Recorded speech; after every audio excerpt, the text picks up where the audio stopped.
He's an American computer programmer and internet entrepreneur. He's best known as one of the co-founders of the social networking website Facebook. His personal net worth is estimated to be $38.6 billion. He's Mark Zuckerberg, and here are his top 10 rules for success.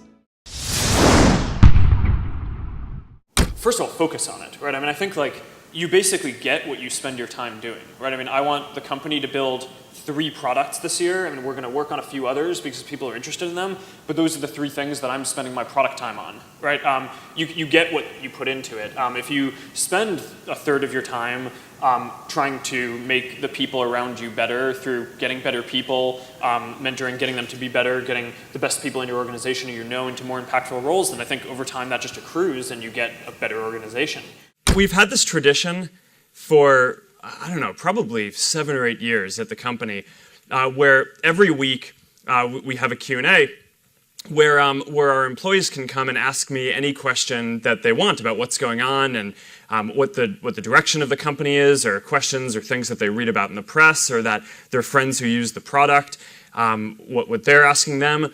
And it's been this really important tradition for us, both because we really believe in openness and communication, and that's kind of what Facebook is all about.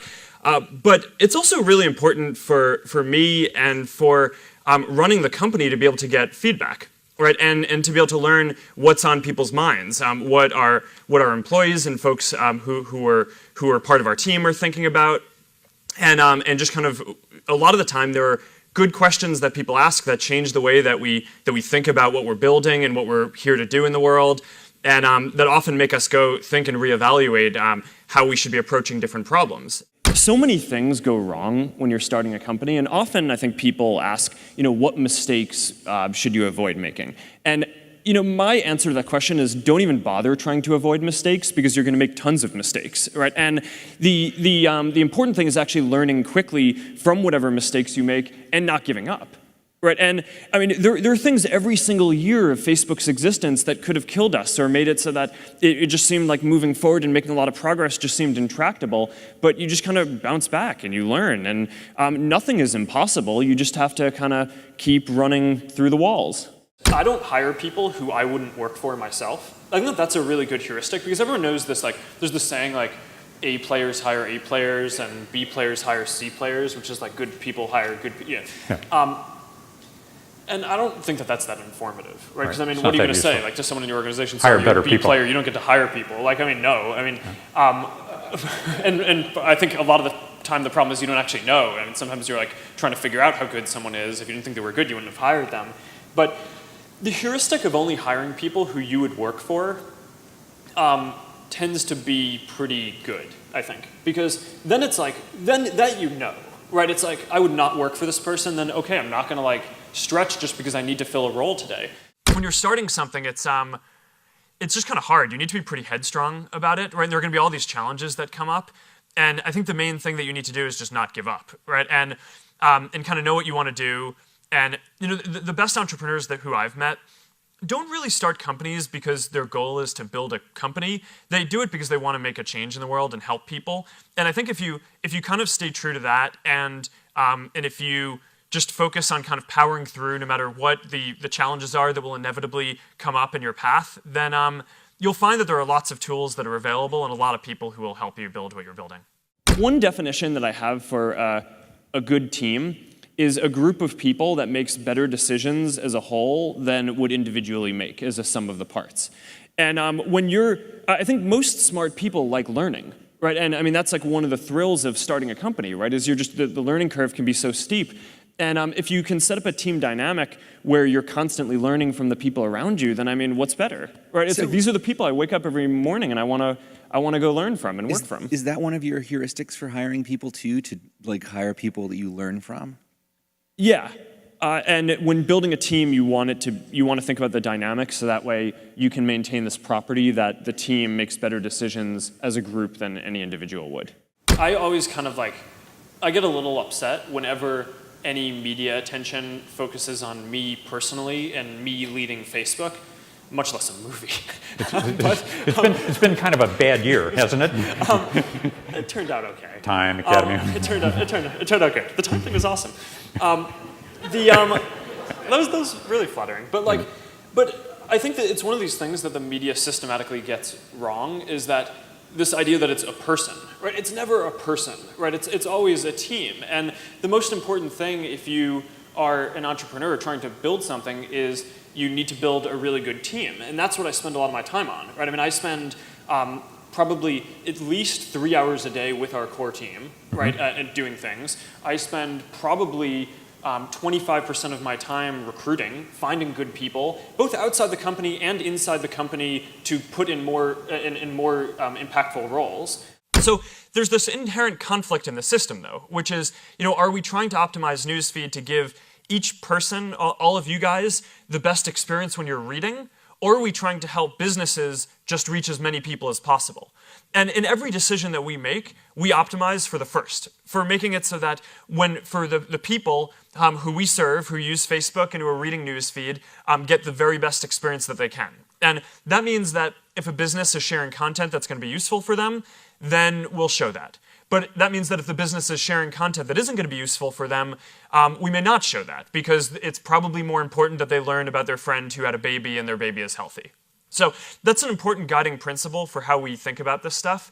And as the products continue to develop, there's just going to be more people sharing more things. And we're going to continue to try to do our best at showing the best things that we can, understanding that there's no way that a person will ever take the time to go through every one of the 1,500 things that are shared with them every single day.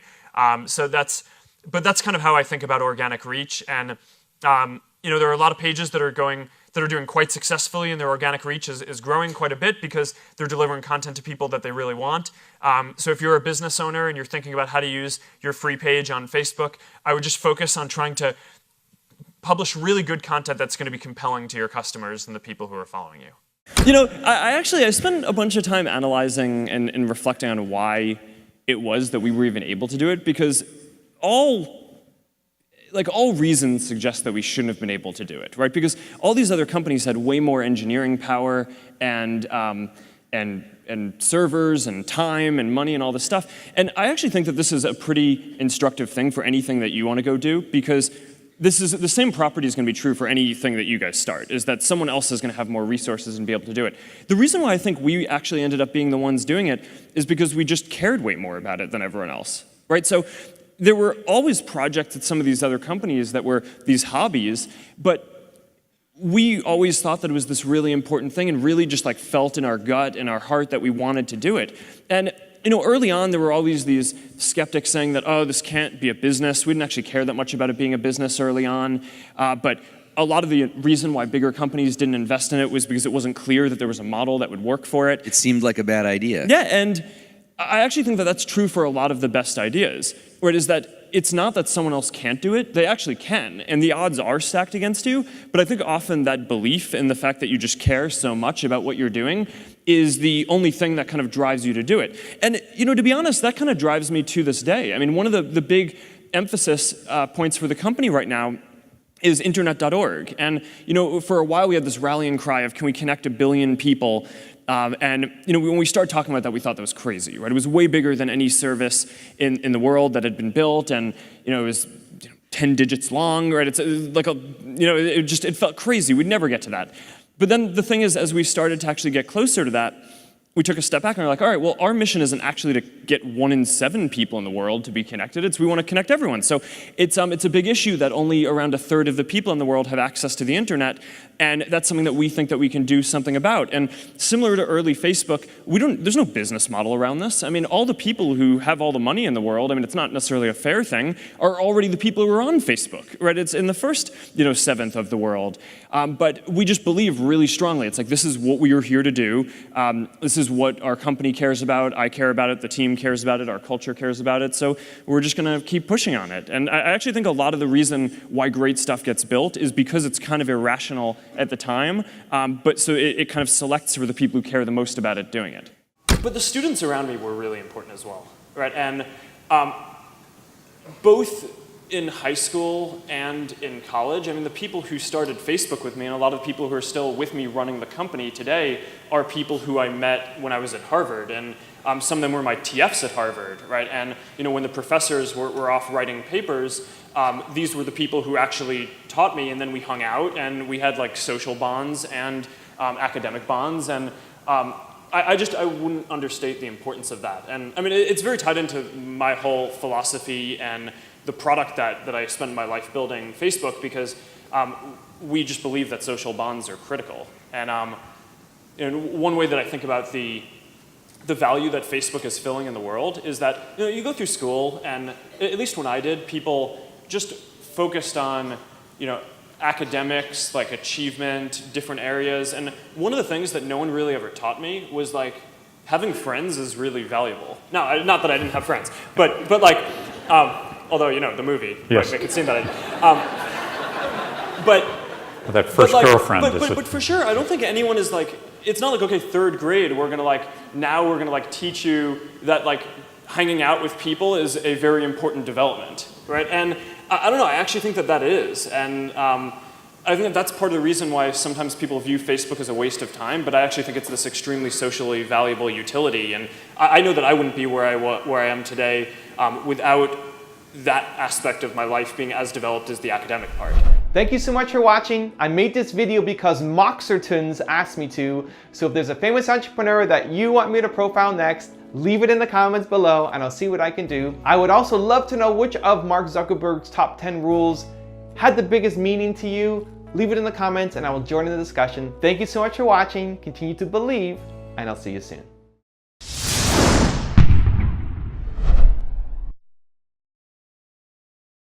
Hey everyone. Yesterday, Governor Chris Christie challenged me to the ALS Ice Bucket Challenge. Governor, I accept your challenge. And after I dump this bucket of ice on my head, I get to nominate 3 new people to challenge. So I'm going to challenge Bill Gates, my partner at Facebook, Sheryl Sandberg, and Netflix's founder and CEO, Reed Hastings, to do this within the next 24 hours. So you have 24 hours to do this, or you have to donate $100. All right, here we go.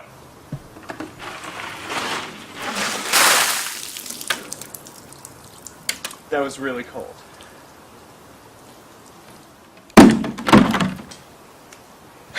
I think that that's why you become an entrepreneur, right?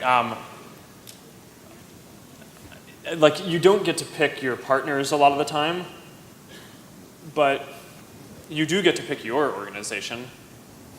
And you do get to pick who you partner with. I mean, sometimes you may be forced by circumstances to try to work with people who aren't your top pick to have to work with, but you get say over all this stuff, right? And I don't know, don't be a victim, make it happen. But no, I think the real story is just, a lot of hard work, right? I mean, it's a lot of people who are engineers who kind of sit around and code, and we're here because we're trying to help people connect, and we believe deeply in this mission. And our community today has 1.35 billion people in it, and there are 7 billion people in the world, and we want to connect all of them. And that's why we're here.